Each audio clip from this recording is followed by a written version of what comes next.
What if trauma does not just live in your memories, but in your body? What if the anxiety, tension, emotional reactions, and physical symptoms you experience are not signs of weakness, but signs of unprocessed experiences stored deep within your nervous system? And what if healing does not come only from talking about the past, but from learning how to feel safe in your own body again? These are the central ideas explored in The Body Keeps the Score by Bessel van der Kolk, a groundbreaking book that transforms how we understand trauma, healing, and human resilience. Van der Kolk begins with a fundamental insight. Trauma is not just what happens to you. Trauma is what happens inside you as a result of what happened. When overwhelming experiences occur, especially those involving fear, helplessness, or lack of control, the brain and body adapt in order to survive. These adaptations are not failures. They are intelligent survival responses. The problem arises when the danger passes, but the body continues to react as if the threat is still present. One of the book's core messages is that trauma changes the brain. Traumatic experiences alter how the brain processes information, regulates emotion, and perceives safety. The parts of the brain responsible for fear and survival become hyperactive, while the parts responsible for reasoning, self-awareness, and emotional regulation can become suppressed. This is why trauma survivors may feel constantly on edge, emotionally numb, or overwhelmed by seemingly small triggers. Van der Kolk explains that trauma is often stored as fragmented sensations rather than coherent memories. Sounds, smells, body sensations, or emotional states can trigger intense reactions without conscious understanding. This is why trauma is often experienced as something happening in the present, even when the danger is long gone. The body remembers what the mind may not fully recall.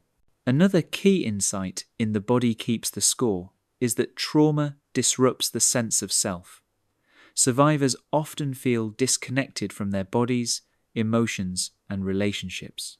They may feel unsafe even when no threat exists. This disconnection is a protective response. When experiences are too overwhelming, the mind and body separate awareness from sensation to reduce pain. Over time, however, this disconnection limits the ability to feel joy, intimacy, and meaning. The book also explores how trauma affects relationships. Trauma undermines trust. It teaches the nervous system that people are dangerous and the world is unpredictable. This can lead to difficulty forming close bonds, fear of abandonment, or emotional withdrawal. Trauma is not just an individual experience. It reshapes how people relate to others and to society. Van der Kolk challenges traditional approaches to mental health that focus only on talking and medication. While these tools can help, they often fail to address the bodily dimension of trauma. Trauma lives in the nervous system. Healing must involve the body as well as the mind. Insight alone is not enough. Regulation is essential. One of the most important concepts in the book is the idea of regaining a sense of safety. Healing begins when the nervous system learns that the present is different from the past. This requires experiences that create calm, connection, and control. The body must learn that it is safe again. Without safety, growth is impossible. Van der Kolk explores a range of body-based approaches to healing trauma. These include mindfulness, breathwork, yoga, movement, and somatic therapies. These practices help people reconnect with bodily sensations in a controlled and compassionate way. By learning to notice sensations without being overwhelmed, survivors gradually regain agency over their internal experience. The book also discusses the role of rhythm and regulation. Activities like music, dance, and coordinated movement help regulate the nervous system. Rhythm creates predictability. Predictability creates safety. These experiences allow the brain to shift out of survival mode and into connection and presence. Another key theme is the importance of choice and control. Trauma often involves loss of control. Healing restores it. Effective therapies empower individuals to set boundaries, make decisions, and influence their own experience. When people feel in control of their bodies and emotions, fear loses its grip. Van der Kolk also examines the impact of trauma on children. Early trauma affects brain development, emotional regulation, and identity formation. Children exposed to neglect or abuse often grow up with heightened stress responses and difficulty trusting others. The book emphasizes the importance of safe, attuned relationships in healing childhood trauma. Connection heals what disconnection wounded. The book explores how trauma can manifest physically. Chronic pain, autoimmune disorders, digestive issues, and unexplained medical symptoms are often linked to unresolved trauma.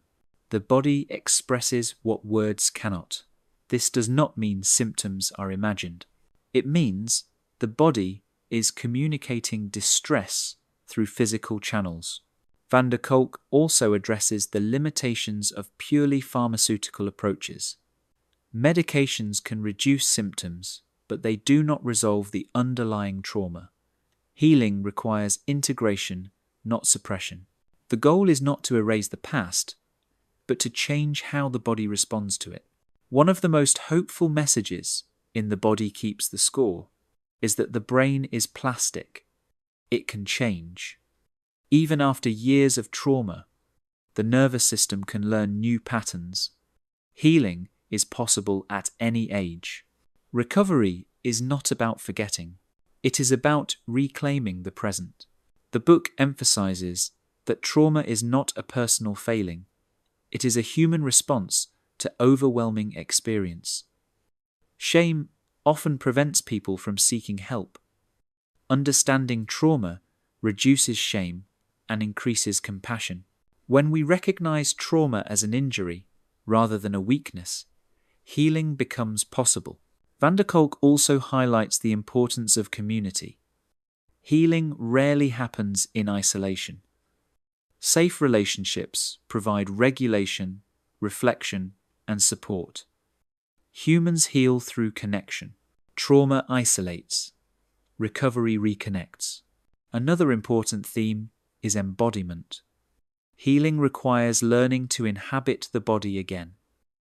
This can be uncomfortable at first. Sensations may feel intense or unfamiliar, but through gradual exposure and supportive practices, the body becomes a source of information rather than threat. Embodiment restores vitality and presence. The book also explores how trauma affects memory and identity. Survivors may feel fragmented or unsure of who they are. Healing involves integrating past experiences into a coherent sense of self. This integration allows the past to be remembered without being relived. Van der Kolk argues that true healing is not about eliminating pain, but about increasing capacity. Capacity to feel, to connect, to regulate, and to respond rather than react. When capacity grows, symptoms naturally decrease. The deeper message of The Body Keeps the Score is that healing is holistic. Mind, body, and relationships are inseparable. Ignoring any one of them limits recovery. True healing honors the intelligence of the body and the resilience of the human spirit. The big takeaway from The Body Keeps the Score is powerful. Trauma changes the body, but the body can also heal trauma. Awareness, safety, connection, and movement are essential tools for recovery.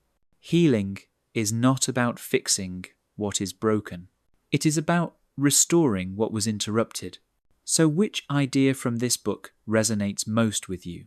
The idea that trauma lives in the body? the importance of safety and regulation, the role of movement and connection in healing, or the realization that symptoms are survival strategies, not failures? Share your thoughts in the comments, and if you enjoyed this summary, like this video, subscribe to 10-Minute Books, and tap the bell so you never miss our weekly deep dives into life-changing books. Remember, your body is not your enemy. It has been protecting you. Healing begins with listening,